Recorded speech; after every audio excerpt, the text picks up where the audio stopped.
នៅក្នុងឱកាសចូលរួមអបអរសាទរខួបលើកទី112ទិវាអន្តរជាតិនារី8មីនាឆ្នាំ2023ប្រតិភូយុវជនគណបកប្រជាជនកម្ពុជាថ្នាក់កណ្ដាលដឹកនាំដោយឯកឧត្តមចៃបូរិន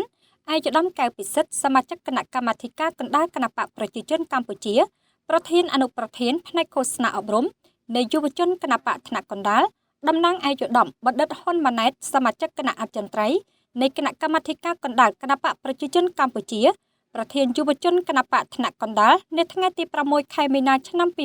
2023បានអញ្ជើញសួរសុខទុក្ខលោកជំទាវ ឡាអូនសមាជិកាគណៈកម្មាធិការកណ្ដាលគណបកប្រជាជនកម្ពុជានិងជាទីប្រឹក្សាសម្ដេចវិបុលសេនាភក្តីសៃឈុំប្រធានប្រសិទ្ធិដល់គេហដ្ឋាននៅរាជធានីភ្នំពេញលោកជំទាវ ឡាអូនមានសេចក្តីរំភើបក្តុកក្តួលសប្បាយចិត្តនិងអរគុណជាអនេកព្រមទាំងសម្ដែងនូវការដឹងគុណយ៉ាងជ្រាលជ្រៅចំពោះថ្នាក់ដឹកនាំគណបកគ្រប់លំដាប់ថ្នាក់ដែលបានចាត់ឯកឧត្តមចៃបូរិនជាតំណាងដឹកនាំប្រតិភូមកសួរសុខទុក្ខខ្ញុំនិងក្រុមគ្រួសារដល់លំនៅឋានលោកជំទាវក៏សូមកោតសរសើរដល់ស្មោះចំពោះយុវជនគណបកថ្នាក់កណ្ដាលក្រោមការដឹកនាំរបស់ឯកឧត្តមបណ្ឌិតហ៊ុនម៉ាណែតដែលបានបម្រើប្រជាពលរដ្ឋដោយប្រកាន់ខ្ជាប់នូវសិលធម៌គុណធម៌ភាពថ្លៃថ្នូរសុភាពរាបសារយោគយល់អធ្យាស្រ័យហើយលើសពីនេះគឺបានខិតខំចូលរួមចំណែកបន្តថែរក្សានៅសមិទ្ធផលដែលយុវជនចំនួនមុនបានបន្សល់ទុកឲ្យ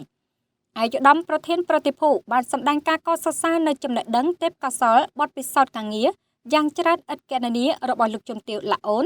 និងការលះបង់កម្លាំងកាយចិត្តនិងប្រាជ្ញាស្មារតីក្នុងការចូលរួមចំណែកបម្រើគណបកក៏ដូចជាការស្ដារកសាងនិងអភិវឌ្ឍប្រទេសជាតិជារៀងរហូតមក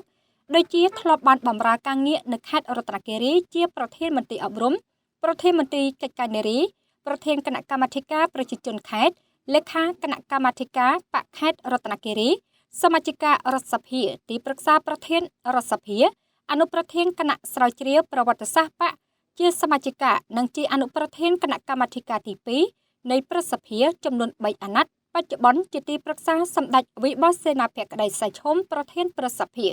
នៅក្នុងឱកាសដ៏មានអត្ថន័យនេះដែរឯកឧត្តមចៃបូរិនឯកឧត្តមកៅពិសិដ្ឋព្រមទាំងសមាជិកសមាជិកាប្រតិភូបានប្រកល់ជូនវត្ថុអនុស្សាវរីយ៍និងថវិកាជាអំណោយរបស់ឯកឧត្តមបណ្ឌិតហ៊ុនម៉ាណែតនិងលោកជំទាវបណ្ឌិតពេជ្រច័ន្ទមុនីជូនទៅដល់លោកជំទាវ ឡាអូននិងសូមបួងសួងដល់គុណបុណ្យព្រះរតនត្រ័យវត្ថុស័ក្តិសិទ្ធិក្នុងលោកទេវតាថែរក្សាព្រះរាជាណាចក្រកម្ពុជា